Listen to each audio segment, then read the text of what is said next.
University जा रहे हैं, क्लासेस भी ले रहे हैं, रेगुलरली क्लासेस ले रहे हैं, पर नहीं समझ आ रही, कहाँ से तैयारी करें? बुक्स को पकड़ें, पीपीटीज को समझें, टीचर्स की सुने, अपने नोट्स बनाएं, कुछ नहीं समझ आ रही है। होता है, सबके साथ ऐसा होता है। 4 पे भी आ जाएगा, टेंशन नहीं लेनी है आपने।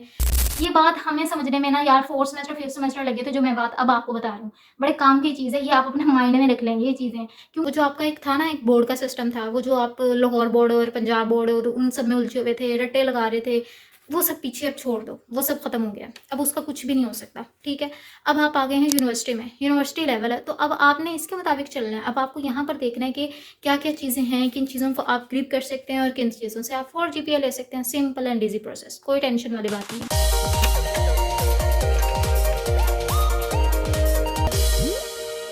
अस्सलामुअलैकुम ख़वातीन हज़रात, कैसे हैं सब? उम्मीद करते हैं सब खैरियत से होंगे। अच्छा जी, मैं अपनी वीडियो को आज जो स्टार्ट करने लगी हूँ, वो एक मेन पॉइंट से स्टार्ट करने लगी हूँ। यही जो आपके पास इन्फॉर्मेशन है ना, ये आपकी 4 ईयर्स तक जाएगी, और अगर आपको ये बात अब समझ आ जाती है ना, तो मैं यकीन से कह सकती हूँ कि आपके 4 साल ना बिल्कुल आसानी से गुज़र जाएँगे, किसी किस्म की कोई ज़लालत नहीं होगी। यहाँ पर अगर आपने ये पॉइंट बिल्कुल स्टार्ट में समझ लिया ना, तो 4 साल मज़े ही मज़े हैं, ऐश ही ऐश है। ठीक है? अच्छा, सबसे पहली चीज़ तो ये है कि स्टूडेंट्स इस वक़्त इतने परेशान हैं, नहीं समझ आ रही उन्हें। वो जाते हैं रोज़ाना, 1 मंथ होने को आया हुआ है, यूनिवर्सिटी स्टार्ट हो चुकी है, क्लासेस स्टार्ट हो चुकी हैं, पर नहीं समझ आ रही यार, कहाँ से हम मतलब स्टडी मटेरियल नहीं मिल रहा, कहाँ से हम तैयारी करें? समझ नहीं आ रही कि किस तरीके से तैयारी करनी है। कभी पीपीटीज़ को देख रहे हैं, जो टीचर्स जो है वहाँ पर प्रेज़ेंट कर रहे होते हैं स्क्रीन पर, कभी वो नोट्स की तरफ जा रहे हैं, कभी किसी से बुक्स माँग रहे हैं, कब समझ नहीं आ रही। अच्छा, स्टूडेंट्स को भी लग रहा है ना कि वही सिस्टम चलता आ रहा है कि आपने जो है वो बुक्स लेनी है, पढ़ना है, उसमें से एक-एक चीज़ उसमें से रट्टा मारना है और आपके जो मार्क्स आ जाएँगे।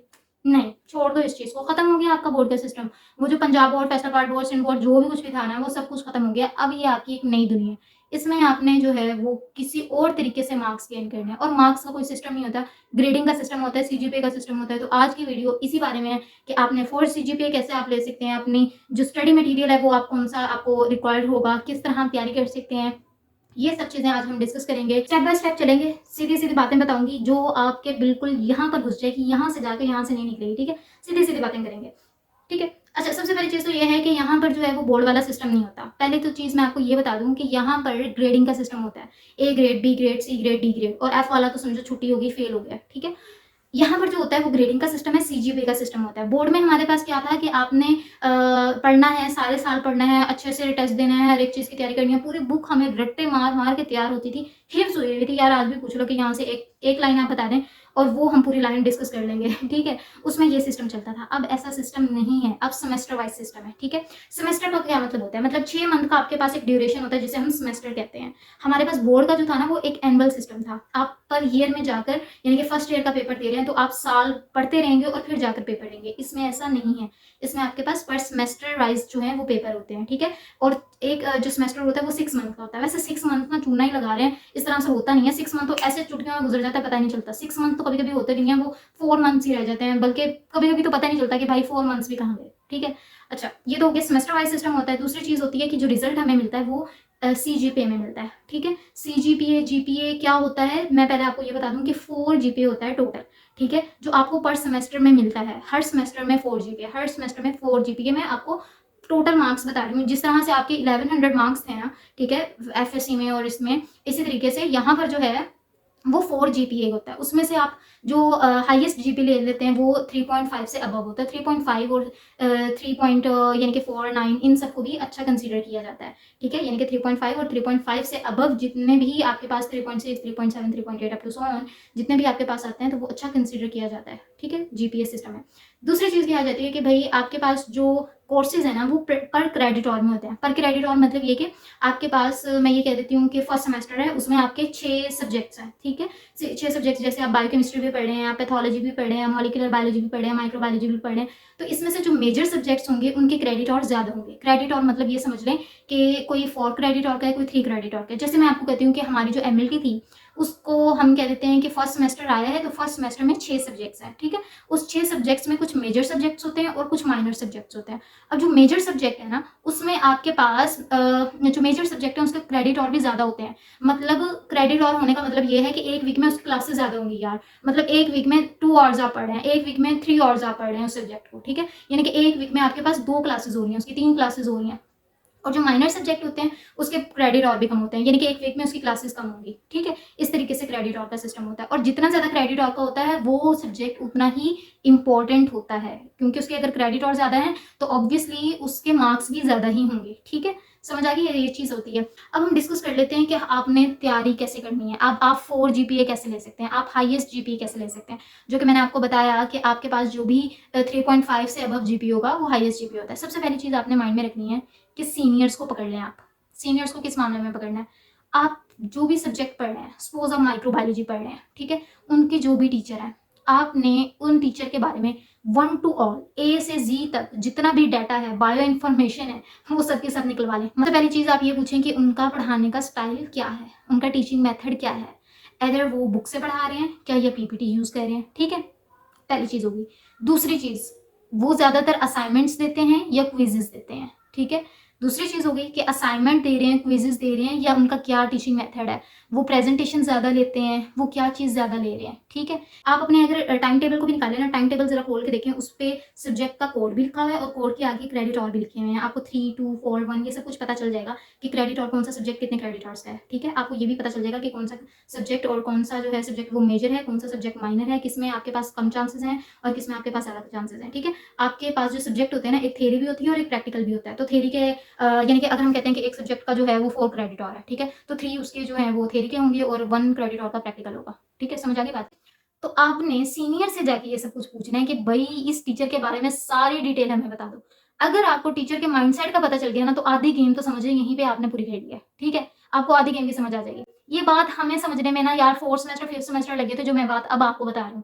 बड़े काम की चीज़ है, ये आप अपने माइंड में रख लें ये चीज़ें। क्योंकि फर्स्ट सेमेस्टर में हमें ऐसा लगता है कि अभी तो ऐशी के दिन है, अभी हम कॉलेज से आए हैं, अभी तो ऐश करो, मौजिंग करो, कुछ नहीं पढ़ लेंगे। कुछ स्टूडेंट्स इस काम में लग जाते हैं, कुछ स्टूडेंट्स इस काम में लग जाते हैं कि स्ट्रेस इतना ले लेते हैं और क्रैमिंग पे क्रैमिंग कर रहे होते हैं वो, और दे रट्टे पे रट्टे मार रहे होते हैं। वो भी गलत कर रहे होते हैं जो रट्टे मार रहे हैं, बुक्स को हिफ्ज़ करने की कोशिश कर रहे हैं सेम उसी तरीके से जैसे वो बोर्ड में करके आए हैं, और वो भी गलत कर रहे हैं जो बिल्कुल ही आज़ादाना माहौल में परवरिश पा रहे हैं और समझ रहे हैं कि अब तो जो है वो यही दुनिया है और पिछली दुनिया जो थी वो कैद थी और अब आज़ाद है।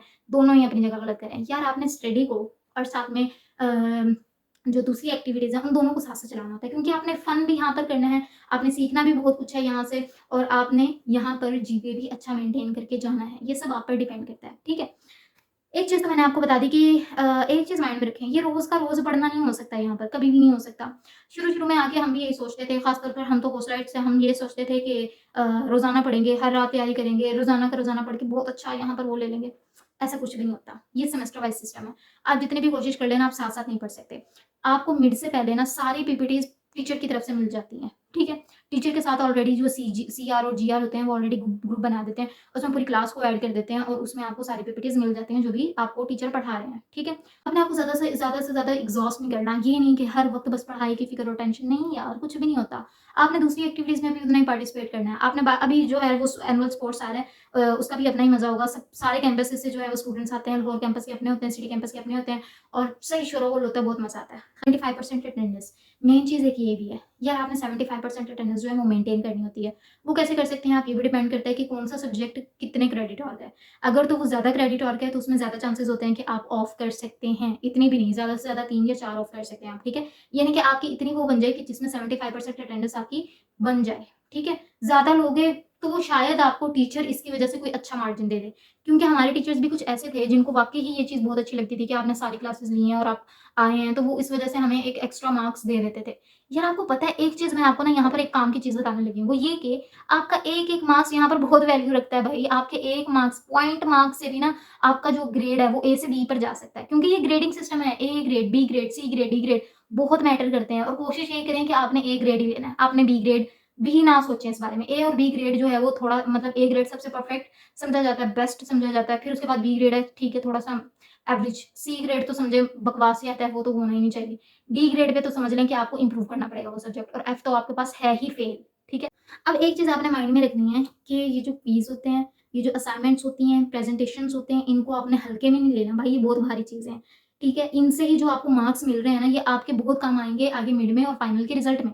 अब देखिए हमारे कुछ टीचर्स ऐसे भी थे जिनके नज़दीक ये प्रेज़ेंटेशंस और ये सब चीज़ें कोई मैटर नहीं करती थी, वो इवन इंक्लूड ही नहीं करते थे इन नंबर्स को फाइनल्स में या किसी में भी। तो हम बिल्कुल ईज़ी चीज़ी चिल-पिल होकर उनकी जो है प्रेज़ेंटेशंस बना दिया करते थे और किसी के नज़दीक कोई क्विज़ और असाइनमेंट्स मैटर नहीं करती थी, वो सिर्फ़ मिड पर और फाइनल्स पर ही रिलाय करता था, ठीक है? तो हर तरह के आपको टीचर्स भी मिलेंगे और हर तरह के आपको जो है वो उनका टीचिंग मेथड भी मिलेगा, ठीक है? तो मेन चीज़ यही है कि आपने टीचर के माइंडसेट को समझना है, ओके? पहली चीज़ ये आ जाती है कि अपने आप को ना यूनिक दिखाने की कोशिश करें, टीचर की नज़रों में आएँ। इस तरह नहीं कि आप शोरगुल कर रहे हैं और वो बाहर क्लास से आपको निकाल रहा है, इस तरह नहीं होगा। किस तरह से आप यूनिक अपने आप को रिप्रेज़ेंट कर सकते हो? अगर वो क्वेश्चन कर रहे हैं, तो सबसे पहले उसका जवाब दो, ठीक है? बेशक गलत दो, कॉन्फिडेंस में आओ और सबसे पहले जवाब देने की कोशिश करो। ये नहीं कि टीचर की नज़रों में आपने आना है। वो जो 37 स्टूडेंट्स हैं, उनमें से कुछ एक बात तो आप में होनी चाहिए ना कि टीचर की नज़रों में आप आओ। इससे ये होता है कि टीचर को पता चल जाता है कि ये बच्चा जो है ना कुछ पोटेंशियल रखता है, ठीक है? क्योंकि एट द एंड मार्क्स तो उसी ने देने हैं, आपको ग्रेड तो वही देगा, ठीक है? तो बजाय इसके कि बाद में ऑफ़िस में जाकर उसके ऑफ़िस के चक्कर लगाएँ आप, तो पहले ही आप जो उसकी नज़रों में ना एक अच्छा अपना इमेज बना लें, ठीक है? जब आप स्टार्टिंग में अपना एक अच्छा इमेज बना लेते हैं ना, तो वो समझ लें कि आपका पूरे सेमेस्टर में आपका एक अच्छा इमेज बना रहता है, ठीक है? तो दूसरी चीज़ ये भी होती है कि एक तो देखें हर सेमेस्टर में टीचर्स चेंज हो रहते हैं। आप पहले सेमेस्टर में अगर एक टीचर के इसका एक फ़ायदा भी है और इसका इसका एक नुकसान भी है। पहले सेमेस्टर में सपोज़ करें कि आपका एक टीचर के साथ अच्छा इंटरेक्शन नहीं रहा, ठीक है? तो कोई बात नहीं दूसरे सेमेस्टर में वो चेंज हो जाएगा, आपको दोबारा उससे वाह ही नहीं पड़ेगा, ठीक हो गया?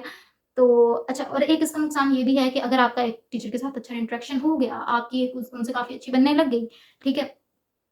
लेकिन इसका एक फ़ायदा भी है, लेकिन इसका एक नुकसान भी है। नुकसान ये है कि अगर आपकी एक टीचर के साथ आपको एक टीचर की समझ आने लगी, आपकी उससे अच्छी इंटरेक्शन हो गई, आपको पता चल गया कि उसका जो है पढ़ाने का स्टाइल कैसा है और उसका एग्ज़ाम देने का स्टाइल कैसा है, तब तक सेमेस्टर एंड हो जाता है और अगला सेमेस्टर आ जाता है।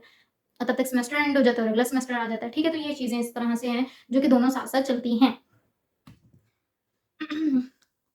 और एट द लास्ट क्या मुसीबत है ओके एट द एंड मैं एक आपको एडवाइस देना चाहती हूँ कि पैनिक मोड में बिल्कुल नहीं आना है। ये 4 साल होते हैं यार, इसमें ना आपने दोनों चीज़ों को मेंटेन करना होता है। और जो लोग ये कहते हैं ना कि ग्रेडिंग जो है जो सीजीपीए है जस्ट अ नंबर कोई वैल्यू नहीं रखता आगे और आपके जो सीवी है उस पर कुछ नहीं देखा जाता, यार ऐसा नहीं होता। इन चीज़ों पर ध्यान देना छोड़ें। आपने स्टडी को और आपने फन एक्टिविटीज़ को दोनों को साथ-साथ चलाना होता है। ये जो यूनिवर्सिटी लाइफ होती है ना इसका दूसरा नाम है बैलेंसिंग। अपने आप को सिखाएँ, अपने आप को इम्प्रूव करें। वो जो आप कॉलेज से निकल के आए थे ना, वो कॉलेज का सिस्टम कॉलेज में रह गया। अब आपका ये एक नया ड्यूरेशन है, एक आपका नया एक्सपीरियंस है। तो ठीक है, इसमें कुछ आप नया सीखें, इसमें आप कुछ नई इम्प्रूवमेंट्स लेके आएँ और ये जो ग्रेडिंग का सिस्टम या सीजीपीए का सिस्टम होता है, यार ये मैटर करता है, क्यों नहीं मैटर करता? आगे अगर आपने एमफिल करना है, तो ऑब्वियसली आपको मैटर करेगा, ठीक है? और अगर आप जीपीए अच्छा ले जाते हैं, तो आपके अब्रॉड जाने के जो स्कॉलरशिप बेसिस पर है, वो चांसेस बढ़ जाते हैं, ठीक है? तो आपने इस चीज़ को लाइट नहीं लेना कि सीजीपीए है, देखी जाएगी, जैसा भी होगा गुज़र जाएगा, ऐसा नहीं होता। यार डिग्री आपको फिर भी मिल ही जाती है, हर एक बंदे को मिल जाती है, ठीक है? उस टाइम हमें यही लग रहा होता है कि वो जो बिल्कुल टॉपर बच्चा है उसको उसके हाथ में भी डिग्री है और जो बहुत बैक बेंचर है उसके हाथ में भी डिग्री है। लेकिन मैटर वाक़ई ही करता है, ये चीज़ मैटर करती है, ये हमें बाद में समझ आती है जब 4 साल हम गुज़ार देते हैं फन और एक्टिविटीज़ में, बाद में ये चीज़ समझ आती है, ओहो यार हमने तो 4 साल बर्बाद कर दिए, ठीक है? तो बाद की जो पछतावा है, जो अफ़सोस है, उससे बेहतर है कि आज को ना कीमती बना लें, ओके? कोई भी आपका किसी तरह का भी क्वेश्चन हो। एक चीज़ और है वो ये कि स्टडी मटेरियल एमएलटी के रिलेटेड अगर आप लोग चाहते हैं कि मैं आपको प्रोवाइड करूँ, तो आप नीचे कमेंट बॉक्स में उसके बारे में मुझे कमेंट कर दें। और इसके अलावा मेरा व्हाट्सएप चैनल है, वहाँ पर मैंने स्टडी मटेरियल आपको प्रोवाइड करना है। सो सॉरी उन स्टूडेंट्स के लिए जिनके लिए अभी तक मैं स्टडी मटेरियल प्रोवाइड नहीं कर सकी। एक्चुअली मेरे लैपटॉप में कुछ इश्यू है और सारा जो मटेरियल है वो लैपटॉप में है। Sorry for delay. इंशाल्लाह जल्द से जल्द मैं स्टडी मटेरियल भी सारा आप लोगों को प्रोवाइड कर दूँगी। इवन मेरे पास असाइनमेंट्स, क्विज़, प्रेज़ेंटेशंस हर चीज़ बनी हुई है, ओके? और तब तक अपना ख़्याल रखें और एक चीज़ अपने माइंड में रखें कि स्नेक्स से दूर रहें, ओके? स्नेक्स क्या होते हैं ये आपको टाइम के साथ-साथ पता चल जाएगा, ओके? अपना ख़्याल रखें, कोई भी क्वेश्चन हो, किसी तरह का भी कोई सवाल हो, आप कमेंट सेक्शन में पूछ सकते हैं। तब तक के लिए अल्लाह हाफ़िज़।